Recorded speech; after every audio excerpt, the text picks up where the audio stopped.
Welcome to Estate Adda. I'm Raghvendra Mishra, and in this video we are going to learn how to configure TestNG and latest Selenium 4 in our Eclipse project, and later on we will create TestNG class and write a simple Selenium test and execute it using TestNG, and we'll see the report. So let's get started. So you see, this is my latest Eclipse IDE, and I'm going to go and create Maven project, and we'll check create a simple project and click on next. So this is going to be my TestNG demo. So I'll give group ID and artifact ID as TestNG demo and click on finish. I'll see. So you can see, right, TestNG demo has been created as project in Eclipse, and go to the pom.xml and you have to add certain dependencies to it. So that will be your Selenium and TestNG dependencies. For that, to add those dependencies, you have to go to MVN repository and search for Selenium and TestNG. So I'll search for Selenium Java, and you see 4.5.2 version is there. So just copy Maven dependencies from here. So there are other dependencies also for Gradle and SVT grape, right? So you have to copy Maven dependencies and add it to your project, and now you can meanwhile save it, right? So once you save, you will see Maven dependencies folder gets created, and inside this all those Selenium jars will be downloaded from Maven repositories, right? So you have to have internet connection whenever you are actually adding the dependencies from MVN repositories, right? And now go back to mvnrepositories.com again and search for TestNG,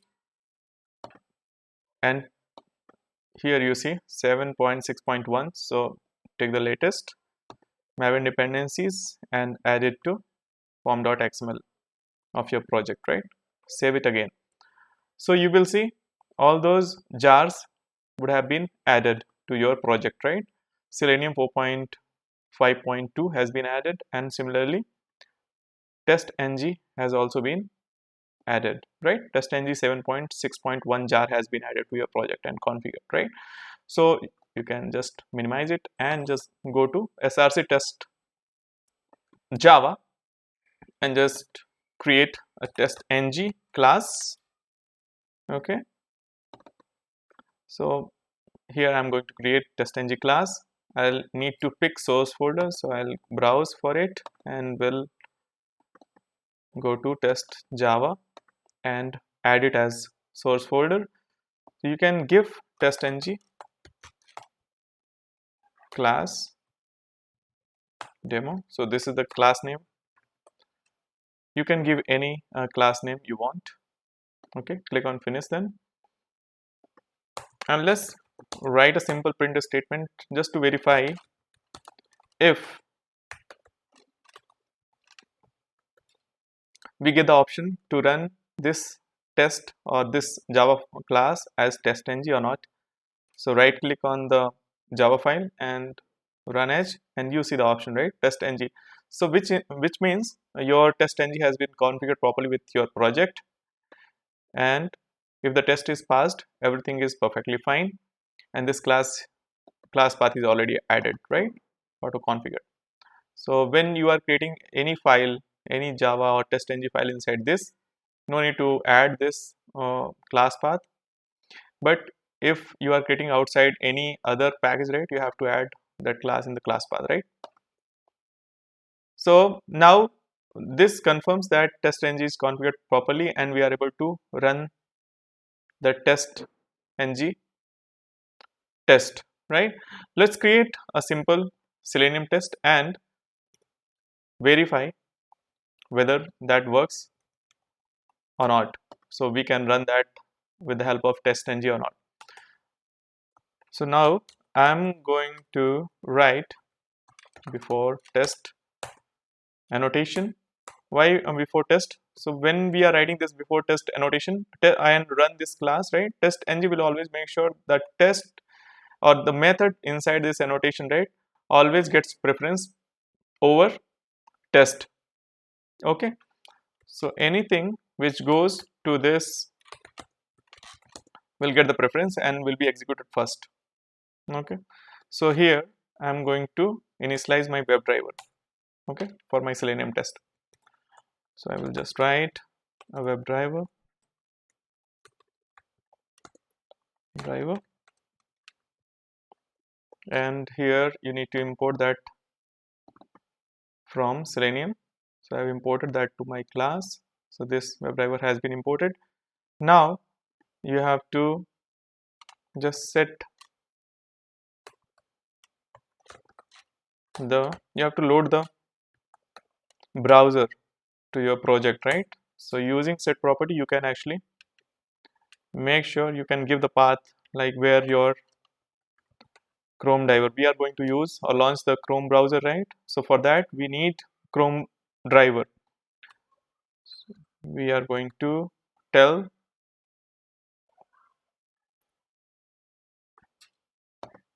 that our TestNG that you please load the driver Chrome driver from this path. So you have to specify like this, C, and this is that location where my driver is kept or copied, Chrome driver. So I'm going to load that driver.exe, Chrome driver.exe. All right, so this will be loaded, and now we can create a object of Chrome driver, right? So that is done.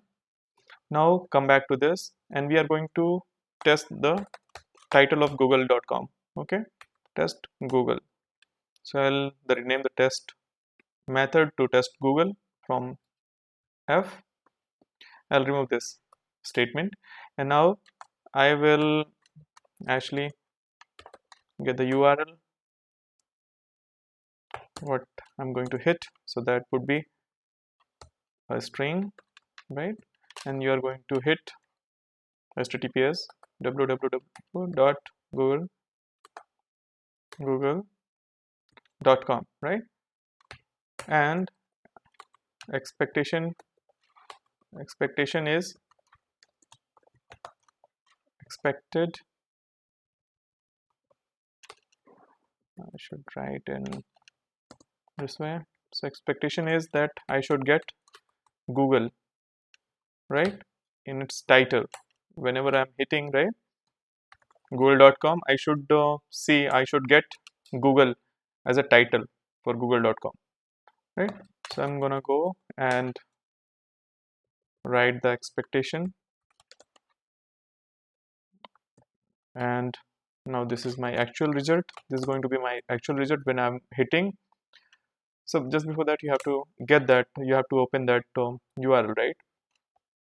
So just open google.com using Chrome driver object, and you have to give URL, so which is nothing but https google.com, and actual I'm gonna go and get the title for that website google.com, and I can put assertion, right? Assert equals, so expected, actual versus expected, right? So this is going to be like this, expected. So expected is google.com we are expecting, and actual is whatever we are going to get. So now just make sure, just to see, like, okay, whether that will fail or pass. So I can inspect and just go to the header part of it, and we'll see if the title is Google or not. So the title is Google, right? So which is what we are expecting, and this is that TestNG Assertion. Okay, so you can see that has been added to our class. So we can now run, and this should be passed. Okay, let's see how it goes.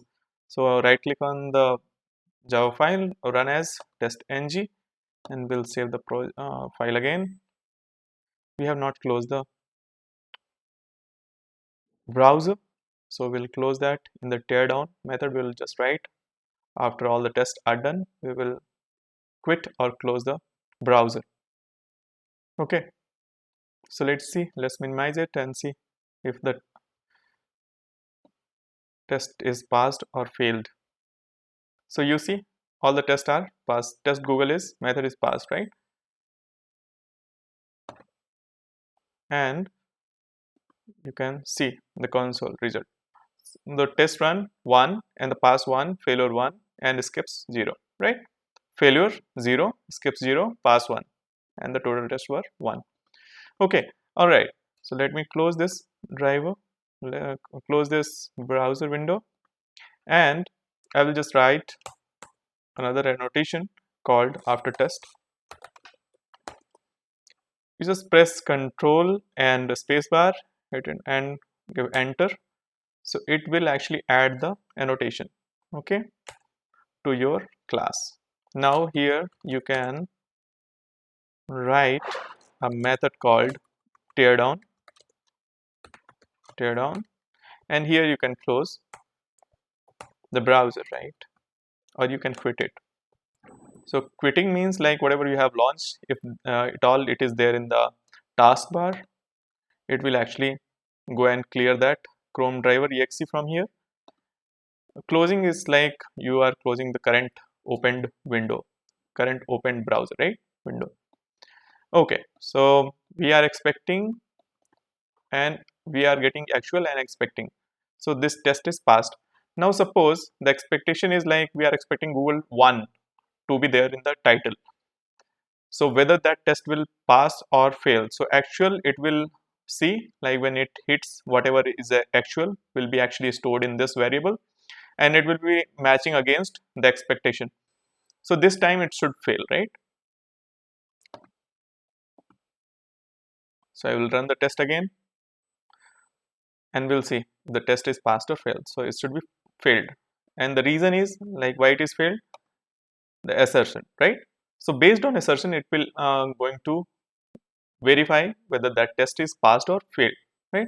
So expectation is google.com, Google 1 but found Google. Okay, so actual result is Google and we were expecting Google 1 to be there, which is not the case, right? So expectation is, so basically the test is failed, right? Okay, now the beauty of TestNG is like it has overcome the constraint and disadvantage of JUnit, right? So what are those? So it has provided more and more number of annotation at the same time. Like if you have any past, or if you have any test case failed, you can run it separately using TestNG. Okay, so that is that. Now let me see how that can be possible. Okay, now here you see the target, and this is the source Java, and this is resource. Everything is there here in this. So let me see the report where it actually generates.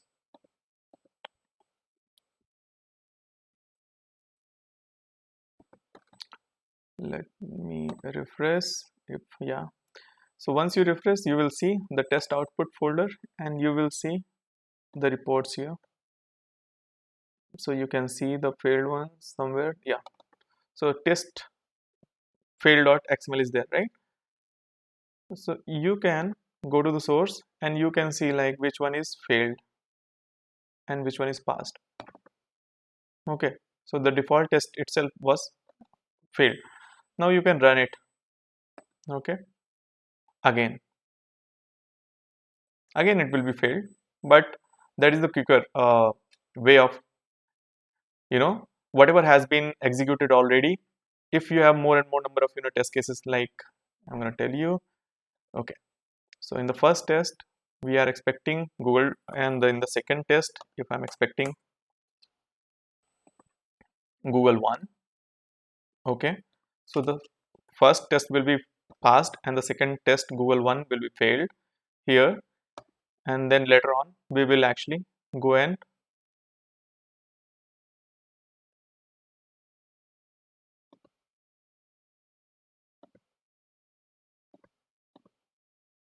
okay, so this one is passed and this one is failed, and you know the reason, right?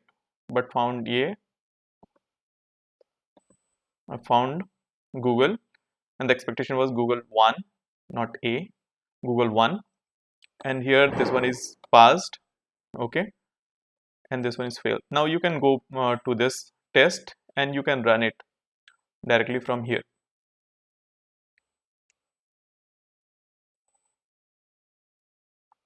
Okay, now you can see the report also. So you would have noticed like it is not running the other one which is passed. So rather we can go and concentrate on the failed one, and we can get the expected result quite, I mean pretty fast. I mean that would be easy, right? And it would be more faster than any other tool. So this is the advantage of TestNG, and it gives the beautiful report also if you see, right?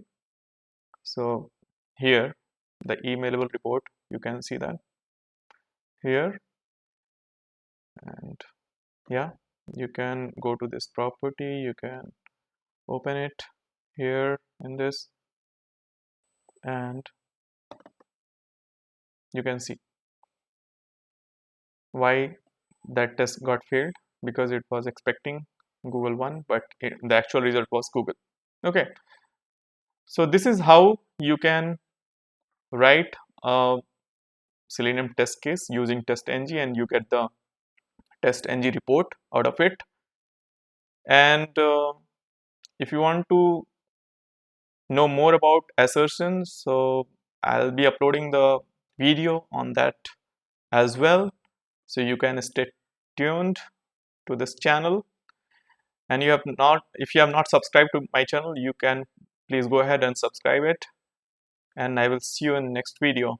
Till then, keep learning, and bye for now. Thank you.